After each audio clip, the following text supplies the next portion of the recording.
Assalamualaikum warahmatullahi wabarakatuh. Perkenalkan, nama saya Gilang Saputra, NIM 21102166. Di kesempatan hari ini saya akan menyampaikan tentang machine learning, yaitu atau MCL. Video ini bertujuan untuk menyelesaikan remedial mata kuliah machine learning, dan studi kasus yang saya bawakan adalah studi kasus pertama, yaitu MCL atau machine learning. Baiklah, langsung saja. Di tengah pesatnya perkembangan teknologi, kecerdasan buatan atau artificial intelligence (AI), saat ini belum banyak orang yang mengetahui bahwa kecerdasan buatan ini terdiri dari beberapa cabang. Salah satunya adalah machine learning atau pembelajaran mesin. Teknologi machine learning atau ML ini merupakan salah satu cabang dari AI yang sangat menarik perhatian. Kenapa? Karena machine learning merupakan mesin yang bisa belajar layaknya manusia.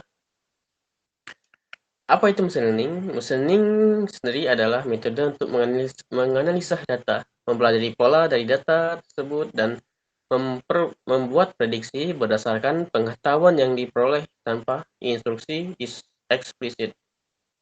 Berbeda dengan pemrograman tradisional, di mana semua aturan ditulis oleh programmer, machine learning sendiri memungkinkan mesin untuk belajar dan berkembang sendiri berdasarkan pengalaman atau data yang sudah diberikan.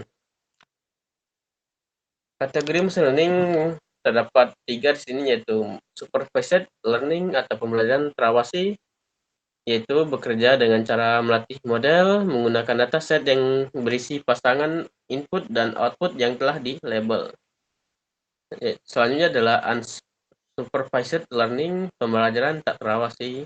Teknik pembelajaran ini di mana pengguna tidak perlu mengawasi metodenya, sebaliknya pembelajaran tak terarah memungkinkan model bekerja sendiri untuk menemukan pola dan informasi yang sebelumnya tidak terdeteksi.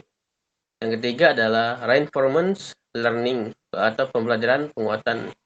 Teknik pembelajaran mesin yang ini adalah melatih perangkat guna untuk membuat keputusan guna mencapai hasil yang paling optimal.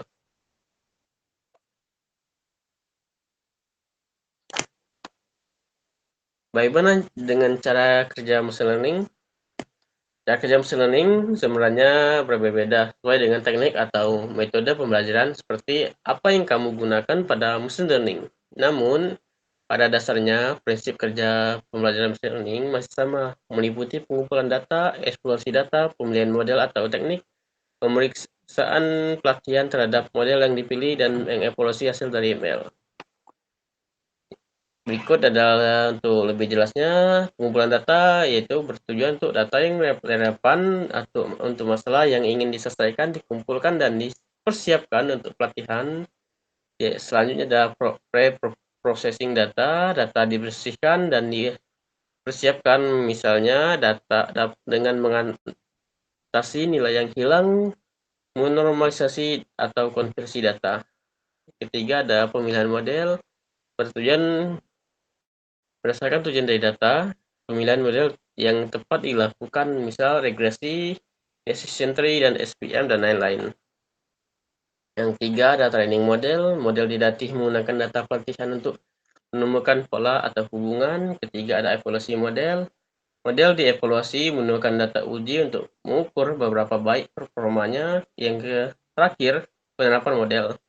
Model yang sudah dilatih dapat digunakan untuk memprediksi pada data baru. Soalnya ada algoritma dalam machine learning. Berikut adalah beberapa algoritma yang dapat kita ketahui untuk digunakan dalam pemrosesan machine learning. Salah satunya ada linear regression untuk mengulas masalah regresi, memodelkan hubungan linear antara input dan output. Decision tree untuk klasifikasi dan regresi, membagi data berdasarkan atribut untuk mencapai keputusan. Dan support vector machine atau SVM, algoritma untuk klasifikasi dan regresi yang mencapai atau yang mencari batas pemisahan terbaik. Lalu selanjutnya ada K-means, algoritma clustering yang mengelompokkan data berdasarkan kedekatan. Terakhir adalah neural network algoritma yang terinspirasi oleh otak manusia digunakan untuk masalah kompleks seperti pengenalan gambar dan suara. Berikutnya adalah pengaplikasian machine learning. Machine learning sendiri sudah banyak digunakan dan diaplikasikan di beberapa bidang. Salah satunya adalah kesehatan, memprediksi penyakit, analisis citra medis, keuangan, yaitu memprediksi risiko kredit dan deteksi penipuan. Di e-commerce sendiri ada rekomendasi produk, analisis perilaku pelanggan. Di otomotif, mobil otonom, pengenalan lalu lintas. Di penerbangan dan ruang angkasa ada prediksi kegagalan mesin dan analisis data satelit. Berikutnya, tantangan dalam machine learning. Ada beberapa hal yang mempengaruhi pemrosesan machine learning yang membuat menjadi tantangan saat mengelola data. Salah satunya yaitu kualitas data. Data yang buruk atau tidak lengkap dapat mengurangi performa model.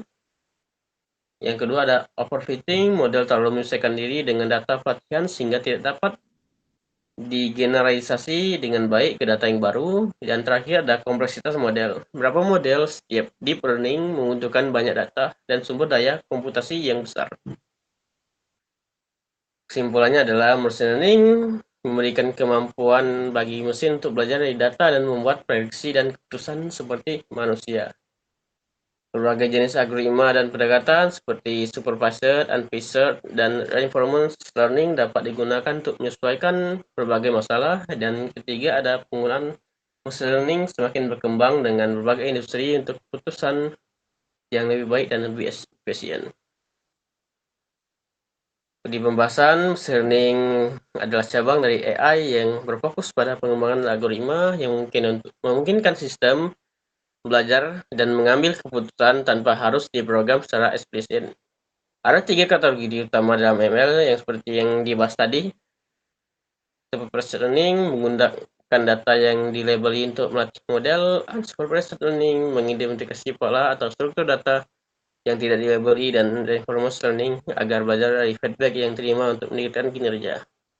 Dengan adanya ketiga ini diharapkan bisa memperkembang dan memperluas tujuan dari machine learning. Baik, itu saja dari saya. Terima kasih telah menonton. Assalamualaikum warahmatullahi wabarakatuh.